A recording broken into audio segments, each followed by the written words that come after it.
కానీ ఫ్రీగా కూడా నేర్పించాను. ఎందుకంటే నా కష్టం నేను చెప్తున్నా. ఇప్పుడు ఇంకోటి కూడా జీవనాధారాన్ని ఎన్జిఓ స్టార్ట్ చేశాను. కరోనా టైంలో ఫ్రీగా నేర్పించా కొంతమందికి వనరులు జీవనాధారాన్ని పెట్టి. ఎందుకు ఫ్రీగా నేర్పించానా అనిపించింది. వేస్ట్ వాల్యూ ఉండదు, దాన్ని వాళ్ళు యూజ్ చేసుకోరు. ఫ్రీగా నేర్పిస్తాం కదా అని ఒకరు ఫంక్షన్ అంటారు, అసలు నేర్చుకోరే ఫ్రీగా నేర్పిస్తున్నాను కూడా. అప్పుడు నాకు అర్థమైంది, ఏది కూడా మనీ పెడితేనే వీళ్ళు ఒళ్ళు దగ్గర పెట్టుకొని నేర్చుకుంటారు, దానికి ఒక వాల్యూ ఉంటుంది అనేదే హౌస్ ఆఫ్ వాసంతి అనేది స్టార్ట్ చేశాను. హౌస్ ఆఫ్ వాసంతి అని స్టార్ట్ చేస్తే మీరు నమ్మరు, ఈవినింగ్ 7 o'clock వీడియో తీశారు. మే 30 వీడియో తీశారు. మే 30 వీడియో తీశారు ఈవినింగ్ 7 o'clock. ఇంకా గుర్తుంది. జూన్ 1st నా చెయ్యి ఇక్కడే ఉంది, అసలు దిగట్లేదు ఫోన్స్.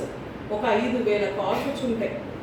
ఎంతమంది కాల్స్ చేశారంటే అసలు నేను షాక్, ఎంతమంది ఉన్నారా అనిపించింది నాకు. అన్ని కాల్స్ నాతో మాట్లాడడానికి చేయాలి అని.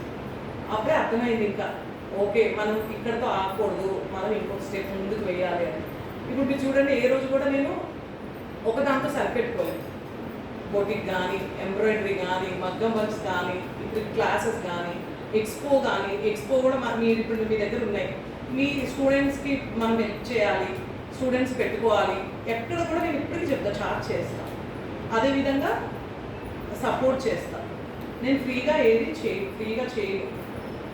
ఫ్రీగా కన్నా నేను ఇప్పుడు ఒకవేళ ఛార్జ్ చేశాను అనుకో, 100 కన్నా 100 రెట్లు నేను నీ వెనకాల నుంచి ఉంటాను. మీరు అనుకోవచ్చు మేడం ఛార్జ్ చేస్తున్నారు, కానీ అంతకన్నా 100 రెట్లు కాదు, వెనకాల బ్యాక్ బోన్ లాగా నుంచి ఉంటాను. మీకు అది అప్పుడు చాలా తక్కువ ఉంటుంది. అంటే ఏది కూడా ఫ్రీగా చెప్తే దానికి వాల్యూ ఉండదు. అలా ఎక్స్పో స్టార్ట్ చేశా, అకాడమీ స్టార్ట్ చేశా. అంటే ఏ మనిషి అయినా ఒక దాంతో ఆగిపోలేదు, వెనక్కి వెళ్ళలేదు. మీరు కూడా రేపు ఇదే అయిపోయింది కదా ఇంక ఇంతేనా అనేది కాదు, పరిగెట్టాలి. నేను అసలు డైలీ పరిగెడుతూనే ఉంటాను. పొద్దున 5 నుంచి చక్కడం లాగా నేను చేసినట్టు మళ్ళీ ఎవ్వరూ చేయలేరు అంట. ఇటు ఇంట్లో మమ్మీ డాడీ కానీ, పిల్లల్ని కానీ, మా సిస్టర్, అంటే అన్ని రెస్పాన్సిబిలిటీస్. వర్కర్స్కి ఏదైనా ప్రాబ్లం వచ్చినా నుంచి ఉంటా, ఏదైనా ఫంక్షన్కి వెళ్ళి సాయంత్రం ఫంక్షన్ ఉన్నప్పుడు మళ్ళీ రెడీ అవుతా. అంటే ఎక్కడ కూడా డల్ అవ్వను, బాధపడ్డు. ఎవరు ఏది పిలిచినా కూడా మళ్ళీ నా పని నేనే వర్క్ చెప్తా. వర్క్ అన్నిట్లో నేను ఉంటా.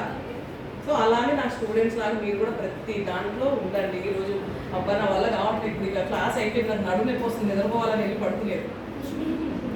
నాకు అసలు అట్లా నచ్చదు. తినేసేయండి, వెంటనే ఒక ఫుడ్ వచ్చిందా